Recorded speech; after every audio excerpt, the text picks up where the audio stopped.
Si former Senator Trillanes IV, aminadong patuloy pa rin ang pakikipag-ugnayan sa International Criminal Court. Si Ombudsman Remulla naman hindi itinanggi na nakipagpulong ito sa mga tauhan ng International Tribunal. May buong detalye dyan si Bombo Grant Hilario. Inamin ni former Senator Antonio Trillanes IV na patuloy pa rin ang pakikipag-ugnay nito sa mga tauhan ng International Criminal Court. Ani ay patuloy siyang nakikipag-usap sa mga ito, partikular sa pag-usad ng kasong kinakarap ni former President Rodrigo Roa Duterte sa The Hague, Netherlands. Kanyang binigyan din na hindi siya titigil ang ugnayan sa pagitan ng naturang International Tribunal hanggat hindi nasesentensyahan ang dating Pangulo. Naniniwala kasi ang dating senador na may katotohanan ng libo-libo ang mga pinatay noong panahon ng Administrasyong Duterte sa pagpapatupad ng war on drugs nito.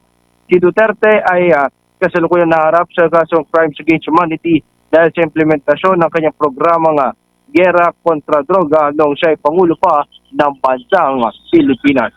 Narito ang ating panggana, si former Senator Antonio Trillanes IV. Yes, nakikipag-ugnayan pa rin ako sa kanila. Kasi hanggang sa matapos ito, hindi ko titigilan to hanggang sa masentensyahan si Duterte. Dahil libo-libo yung pinapatay eh. 'Di ba? Alam natin 'yan. Kung ordinaryong Pilipino, magpapatay ka ng isang tao, kulong ka eh. Ito pa libo-libo, in-announce pa sa national media. Saksing buhay tayo lahat dito. At least yung mga mulat hindi yung nagbubulag-bulagan.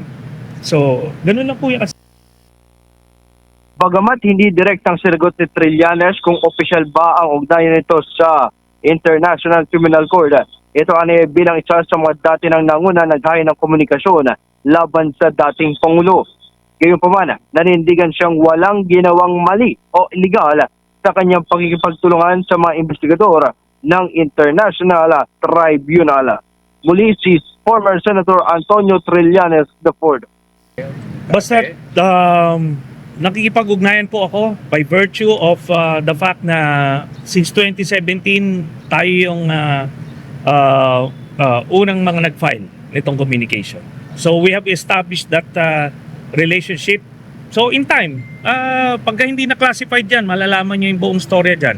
Pero wala akong ginawang krimen, wala akong ginawang illegal. Habang si Ombudsman Jesus Crispin Boying Remulla naman hindi itinanggi ang aligasyon ng 18 dating sundalo na siya'y nakipagpulong sa mga investigador ng International Criminal Court. Aminado si Ombudsman Boying Remulla na may katotohanan nito, ngunit iginiit na hindi lahat ng 18 ay nakita o kasama sa pagdating sa mismong bahay nito. Kung kaya't kanyang kinwestiyon ang joint affidavit ng naturang grupo sapagkat 3 lamang raw sa mga ito ang nakita nakabantay sa mga tauhan ng International Tribunal. Narito naman ang ating pakinggan ng pahayag ni Ombudsman Jesus Crispin Boying Remulla. Totoo yun eh. Kaya lang, yung 18 present sa labas ng bahay ko, it wasn't true. It's not true. Kaya kasi nasabi ko, kung wala sila yung 18 doon sa labas ng bahay namin, anong sinasabi nila? Na lahat sila alam nila. Eh, alam ko doon, tatlo lang yung nakabantay doon sa mga ICC doon. Basta fair kami. We're here to be fair. Diba? Kaya nga, kung ako hindi fair, aaminin ko ba yung ICC? Hindi. Sabi ko, totoo yun. Pero walang 18 tao roon sa Nag-uulat live mula dito sa Department of Justice. Yes, Bombo Genesis. May sinasabi ba sina dating Senator Trillanes at si Ombudsman Remulla kung may information sila or may kinalaman sila or may basbas sila doon sa pagbiyahe ng ilang mga Pilipino na tetestigo against kay Vice President Duterte? May inaamin ba silang ganito? Bombo Genesis, sa panayam sa kanilang dalawa dito sa Department of Justice ay kanilang inamin yung aligasyon ng 18 dating sundalo na nagkaroon ng pagpupulong sa bahay ni Ombudsman. Yun yung pahayag ni Ombudsman Boying Remulla. Ang anya ay patungkol lamang ito sa pagbibigay proteksyon at upang matiyak yung pagbibigay seguridad sa kaligtasan ng mga testigo laban sa dating Pangulo.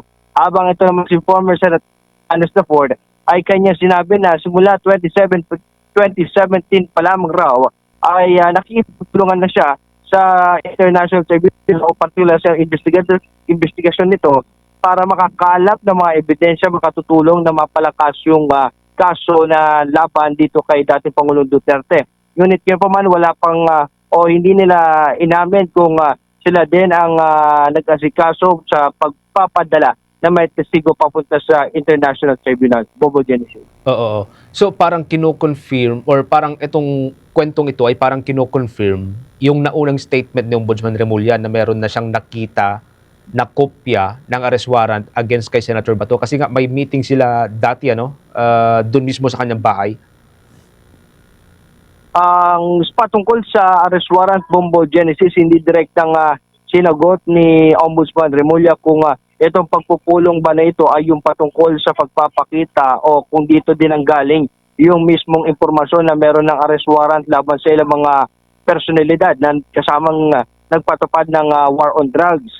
Ngunit ang kanilang nilinaw dito ay yung pagkalap o yung pakikipagtulungan sa mga investigador upang makausap o ma-interview yung mga testigo laban sa dating Pangulo. At nilinaw naman ni former Senator Trillanes na itong mga impormasyon na kumakalat o lumalabas sa publiko ay yung iba ay hindi niya makumpirma sapagkat nalalagayan niya sa alanganin o sa peligro maging yung mga investigador ng International Criminal Court. Bombo Genesis. O kasi kung babalikan natin Bombograd, yung naunang statement noon ni Ombudsman Remulla, ang sabi niya, nakita niya personally yung kopya ng warrant noong may meeting sila with a friend. Sabi niya doon sa kanyang bahay.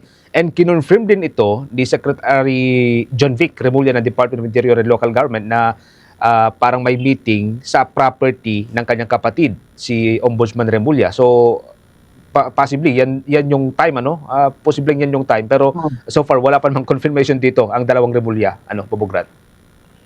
Yes, Bombo Genesis, at ang Bombo Radio ay patuloy na makikipag-ugnayan kay Ombudsman Remulla upang matiyak at makumpirma kung ito yung magkaparehong petsa o magkaparehong sitwasyon kung saan niya kinumpirma niya na nakipagpulong o bumisita sa kanyang mismong bahay sa lungsod ng Makati itong mga investigador ng International Tribunal. Bombo Genesis. Sige, maraming salamat Bombograd, ingat ka dyan.